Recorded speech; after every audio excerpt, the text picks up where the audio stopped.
देहरादून से बड़ी खबर का रुख कर लेते हैं। चारधाम यात्रा की तैयारियां तेज हो चुकी हैं। आपको बता दें कि यात्रा को लेकर के तैयारियों में प्रशासन जुट चुका है। सीएम पुष्कर सिंह धामी समीक्षा बैठक करेंगे। आला अफसरों संग सीएम पुष्कर सिंह धामी बैठक करने वाले हैं। चारधाम यात्रा की तैयारियों की समीक्षा करेंगे। तो आज सुबह 11 बजे समीक्षा बैठक होनी है। ये बड़ी जानकारी, बड़ी अपडेट आपको दे रहे हैं। चारधाम यात्रा की तैयारियों की समीक्षा सीएम पुष्कर सिंह धामी करने वाले हैं। आज सुबह 11 बजे समीक्षा बैठक होनी है और ये बैठक काफी महत्वपूर्ण मानी जा रही है। चारधाम यात्रा की तैयारियां अब देहरादून में तेज होती हुई दिख रही हैं और यात्रा को लेकर के तैयारियों में प्रशासन जुट चुका है। सीएम पुष्कर सिंह धामी आज समीक्षा बैठक करने वाले हैं। आज सुबह 11 बजे समीक्षा बैठक होनी है। आला अफसरों संग सीएम पुष्कर सिंह धामी बैठक करने वाले हैं। तो चारधाम यात्रा की जो तैयारी है उसकी समीक्षा सीएम पुष्कर सिंह धामी आज सुबह 11 बजे करने वाले हैं।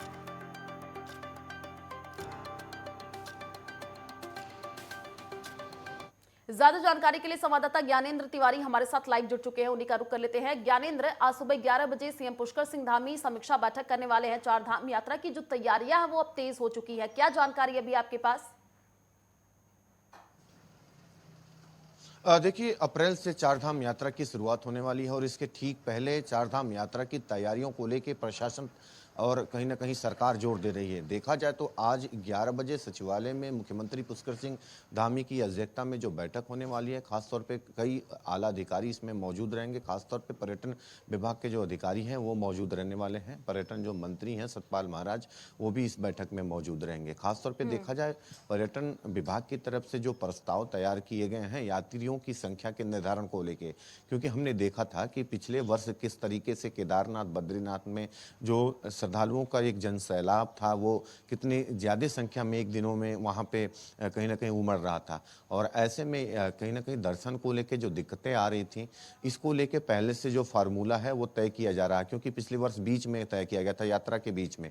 तो इस वर्ष जो फार्मूला तैयार किया गया है, जो पर्यटन विभाग ने एक प्रस्ताव तैयार किया है, जो कि आज की जो बैठक है पर्यटन विभाग की चारधाम को लेके मुख्यमंत्री की अध्यक्षता में, उसमें पेश किया जाएगा।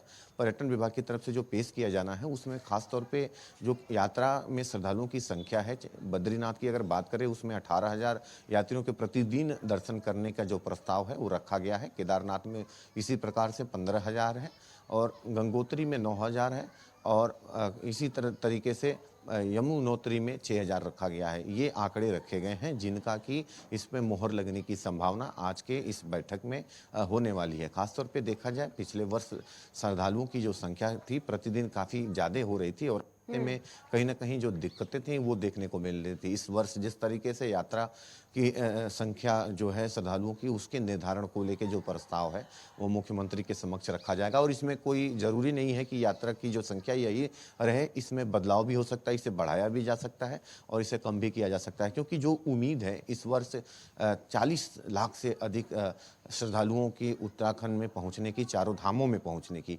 ऐसे में जो व्यवस्थाएं हैं उसे पहले ही पूरी करने की जो कोशिश है सरकार की तरफ से की जा रही है।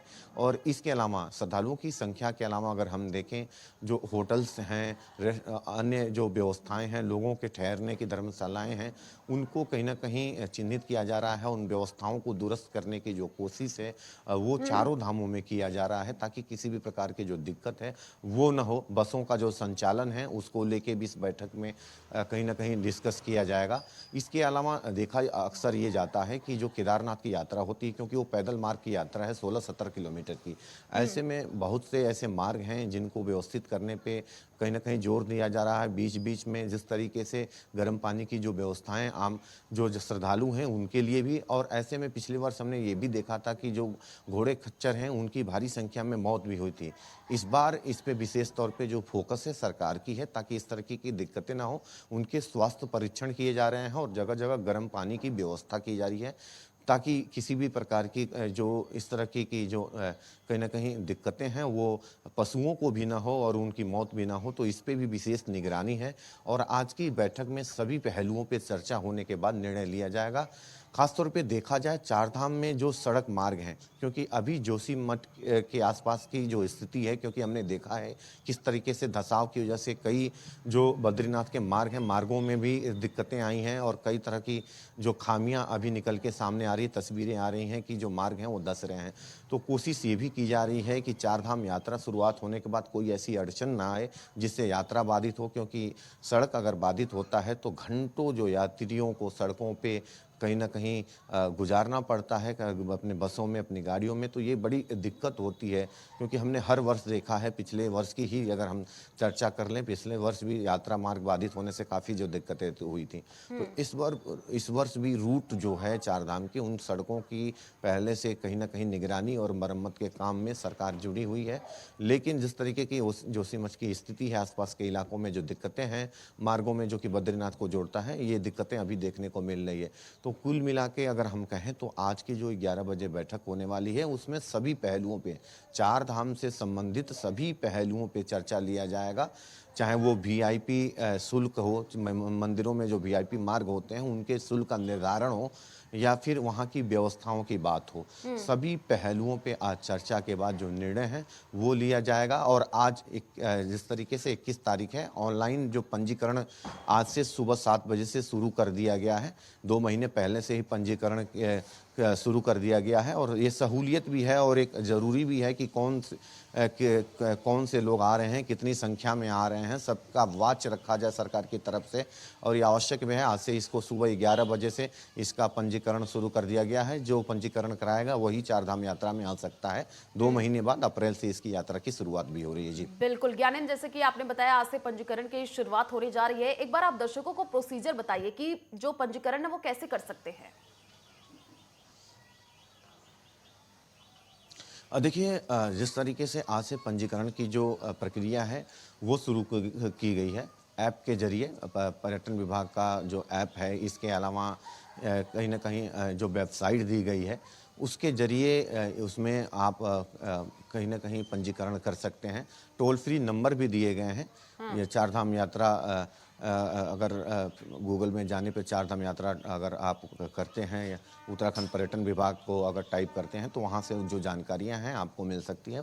वहाँ से ऑनलाइन आप इसको कहीं ना कहीं रजिस्टर कर सकते हैं।